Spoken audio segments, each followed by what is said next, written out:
Conference ఎందుకంటే ఇప్పుడు last government 1924లో కొందరి మీద కావాలని రౌడీ షీట్ పెట్టారు. పొలిటికల్ గా రౌడీ షీట్ పెట్టారు కొన్ని కేసులు. అది జనరల్ గా డిసెంబర్ లో తీసేస్తారు. డిసెంబర్ లో రౌడీ షీటర్స్ అన్ని కాదు, వాళ్ళు అన్ని అనుకో బాగుంది. రౌడీ షీటర్స్ పెట్టింది జనరల్ గా డిసెంబర్ లో అటాక్ ఏమైనా మేము పెట్టుంటే 24 అవన్నీ హౌస్కి కోఆర్డినేటర్స్ ఇస్తే సాయంకాలం లోపల నేను ఎస్సీ గారికి ఇచ్చి ఫాలో చేస్తాను. ఈ విషయం ఒకసారి మీకు చెప్తామని ఆల్రెడీ 3, 4 నా దగ్గరికి వచ్చినాయి. ఎస్సీ గారికి చెప్పాను. మిగతా కూడా మీరు కోఆర్డినేటర్ ఇచ్చిన పర్వాలా, లేదంటే హౌస్గా ఇచ్చిన పర్వాలా, ఆన్లైన్ కూడా పెట్టండి. ఓకేనండి, కాన్ఫరెన్స్ క్లోజ్ చేస్తాం. Thank you. నిన్నటి రోజున నెల్లూరు జిల్లాకు సంబంధించినటువంటి మంత్రి గారు నారాయణ గారు ఇచ్చినటువంటి ఒక ఆడియోని అందరూ కూడా చూసి నివ్వెరపోయినారు. రాజ్యాంగబద్ధంగా నడుచుకుంటానని చెప్పి నారాయణ గారు ప్రమాణం చేసి మంత్రిగా కావడం కూడా జరిగింది. అయితే ఈరోజు మీరు చేస్తున్నటువంటిది ఏంటి? నిన్నటి ఆడియో కనుక మనం కనుక వింటే తెలుగుదేశం పార్టీ కార్యకర్తలు నాయకుల మీద ఉన్నటువంటి రౌడీ షీట్స్ అన్నింటినీ కూడా ఆ డేటాని కన్సర్న్ ఇన్ఛార్జెస్ కానీ కోఆర్డినేటర్స్ కానీ ఆయన కనుక పంపిస్తే ఆయన ఎస్పీ గారికి పంపించి ఆ రౌడీ షీటర్స్ అందరినీ కూడా ఓపెన్ చేసి రోడ్డు మీదకు మేము వదిలిపెడతామని చెప్పి నిన్నటి రోజున ఆయన ఆడియో రిలీజ్ చేస్తే రాష్ట్రం అంతా కూడా నివ్వెరపోతూ ఉంది. మీరు ఒక మంత్రిగా ఉండి తెలుగుదేశం పార్టీ నాయకులు కార్యకర్తల మీద ఉన్నటువంటి కేసులన్నింటినీ కూడా ఉపసంహరించుకోవడం కానీ, వాళ్ళ మీద ఉన్నటువంటి రౌడీ షీట్లన్నింటినీ కూడా మీరు ఓపెన్ చేసి వారందరినీ కూడా అచ్చోసిన ఆంబోతుల్లాగా నెల్లూరు మీదకు వదలాలనుకుని మీరు చేస్తున్నటువంటి ప్రయత్నం ఈరోజు నివ్వెరపోయే పరిస్థితి ఉంది. గడిచిన 18 నెలలుగా మనం చూస్తూ ఉన్నాం నెల్లూరులో. ఎప్పుడు కూడా అంతకుముందు ఎప్పుడైనా సంవత్సరానికో 2 సంవత్సరాలకో 3 సంవత్సరాలకో ఎక్కడైనా ఒక హత్య జరిగితే అందరం కూడా ఉలిక్కి పడేవాళ్ళం.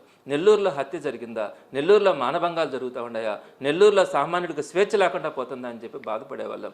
అట్లాంటిది ఈరోజు ప్రతిరోజు కూడా వారానికి ఒక దగ్గర ఎక్కడో ఒక దగ్గర హత్యలు జరగడం, పీకలు కోయడం, తలలు పగలు కొట్టడం, 300 రూపాయలు కోసం కూడా మనుషుల్ని చంపినటువంటి పరిస్థితి మనం రెగ్యులర్గా సుమారుగా 35 మర్డర్స్ జరిగినాయి ఈ మధ్యకాలంలోనే. ఎందుకు జరుగుతూ ఉండే ఈ విధంగా విచ్చలవిడి గంజాయితనం ఎక్కడైనా కూడా ఈరోజు మీరు అన్ని దగ్గరలో కూడా ఎక్కడికైనా వెళ్ళండి, షాప్స్ దగ్గర విచ్చలవిడిగా గంజాయి అమ్ముతూ ఉన్నారు. 24 గంటలు మద్యం జరుగుతూ ఉంది.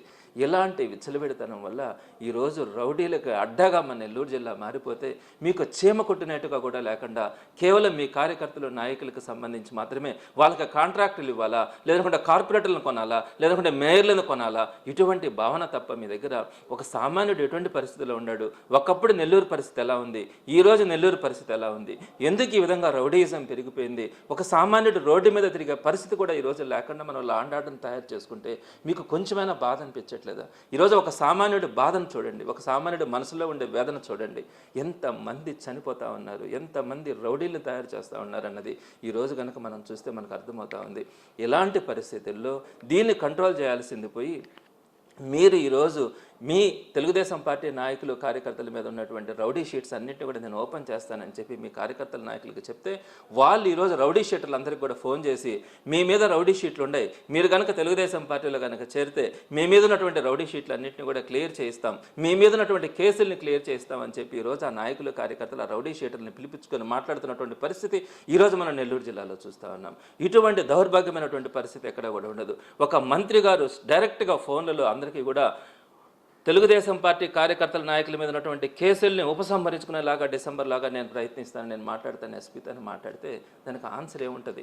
దానికి మీరు చెప్పినటువంటి సమాధానం ఏమిటంటే అప్పుడు తెలుగుదేశం పార్టీ వాళ్ళ మీద కావాలని పెట్టిన కేసులను పెట్టినారు. కానీ ఈరోజు గ్రౌండ్ లెవెల్లో నాయకుల కార్యకర్తలు ఏం చేస్తూ ఉన్నారు, అందరినీ పిలిపించుకొని మాట్లాడి వాళ్ళు మా పార్టీలో చేరండి కేసులు తీసేస్తూ ఉన్నారు. మీకు ఇంకొక విషయం కూడా గుర్తుంటుంది, జగన్మోహన్ రెడ్డి గారు నెల్లూరుకు వచ్చే టైంలో జగన్మోహన్ రెడ్డి గారిని చూడడానికి వెళ్తే కూడా వాళ్ళ మీద 307 కేసులు పెట్టి రౌడీ షీట్లు ఓపెన్ చేసినారు. వాళ్ళ వాళ్ళందరికీ మీరేం ఆఫర్ చేస్తూ ఉన్నారు? ఈరోజు మీరు మా పార్టీలోకి కనుక వస్తే ఆ కేసులు రౌడీ షీట్లు మేము తీసేస్తామని చెప్తా ఉన్నారు. అలానే విచ్చలవిడితనంతో చేసినటువంటి హత్యలు, మానభంగాలు చేసినటువంటి అనేకమైనటువంటి తెలుగుదేశం పార్టీ నాయకులు, కార్యకర్తలు మద్దతుతో చేసినటువంటి కొంతమంది రౌడీ షీటర్లను కూడా ఈరోజు వారందరినీ కూడా డిసెంబర్ 31 లోపల క్లియర్ చేసి వారందరినీ కూడా బయట పంపిస్తామని చెప్పి మీరు చెప్తే ఇంకా ప్రజాస్వామ్యానికి ఎక్కడి విలువ ఉంటుంది? లా అండ్ ఆర్డర్ మీద ఎవరికి కూడా ఒక నమ్మకం ఉంటుంది?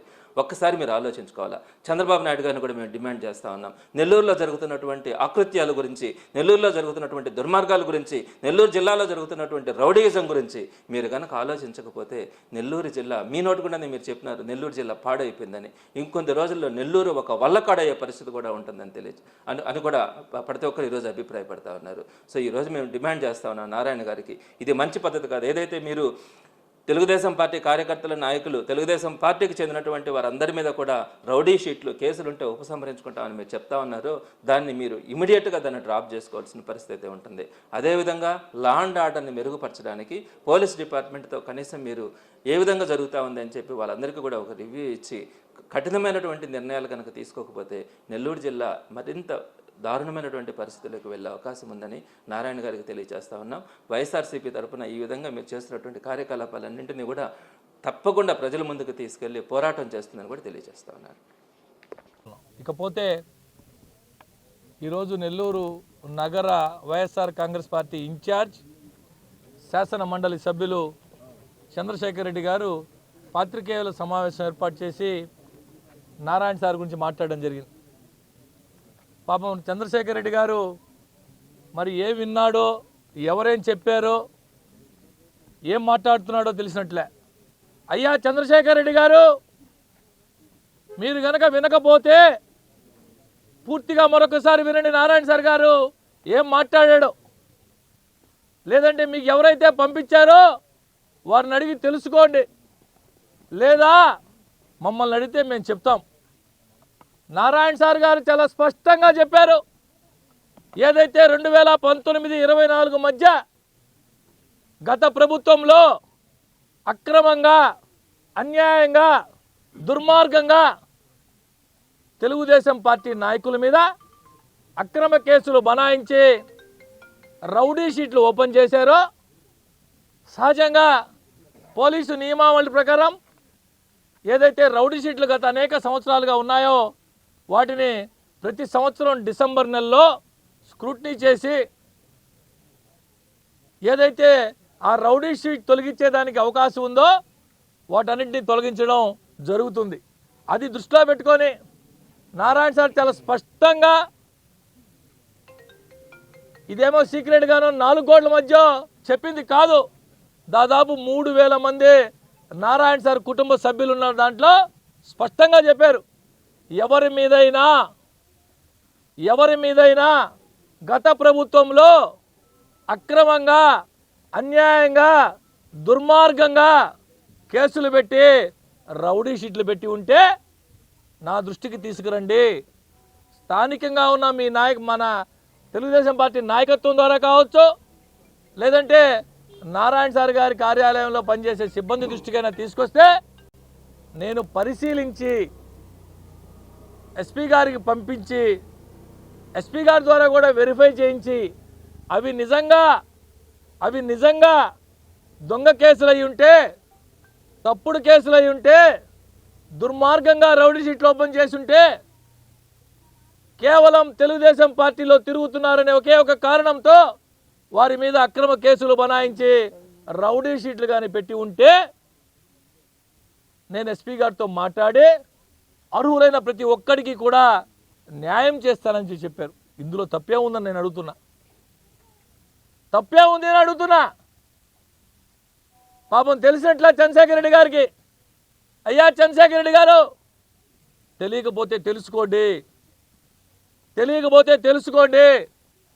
దుర్మార్గంగా తప్పుడు కేసులు పెట్టినటువంటి తెలుగుదేశం పార్టీ నాయకులు, కార్యకర్తలు మీరు ఏదైనా ఇబ్బందులుంటే ఆ నియోజకవర్గం నుంచి ప్రాతినిధ్యం వహిస్తూ రాష్ట్రంలో ఒక మంత్రి హోదాలో ఉన్న నాయకుడు తమ కోసం, తమ పార్టీ కోసం కష్టపడి పనిచేసి అన్యాయంగా పార్టీ కోసం పనిచేసిన దానికి అక్రమ కేసులు బనాయించుకొని రౌడీ షీట్లు పెట్టించుకున్న దానికి నేనంతా పరిష్కారం చూపిస్తా అంటే తప్ప ఎక్కడైనా ఉందా ఇదని అడుగుతున్నా.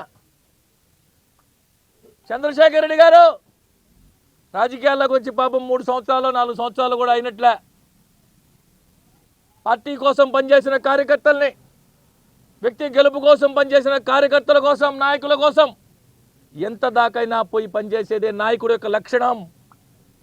నాయకుడి యొక్క లక్షణం తమ కోసం పనిచేసిన కార్యకర్తలు, నాయకుల కష్ట సుఖాలు తెలుసుకొని, అడిగి మరీ తెలుసుకొని వారి కష్ట సుఖాలు తీర్చేదే మా నారాయణ సార్ నైజం అని చెప్పి ఈ సందర్భంగా చంద్రశేఖర్ రెడ్డి గారికి తెలియజేస్తున్నా.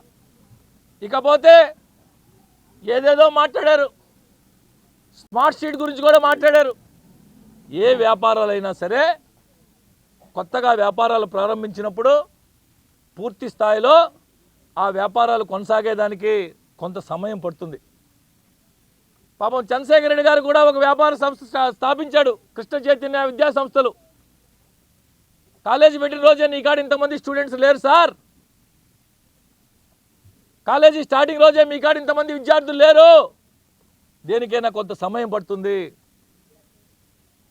120 మంది ఎవరైతే అక్కడ షాపులు పెట్టుకున్నారో 120 మంది పొదుపు మహిళలకి నారాయణ సార్ వ్యక్తిగతంగా తన కుటుంబ సంపాదన నుంచే ఏ నాయకుడు చేయని విధంగా 120 మందికి ఒక్కొక్కరికి ₹1,00,000 ₹1,00,000 సొంత డబ్బులు ఇచ్చాడు నారాయణ సార్.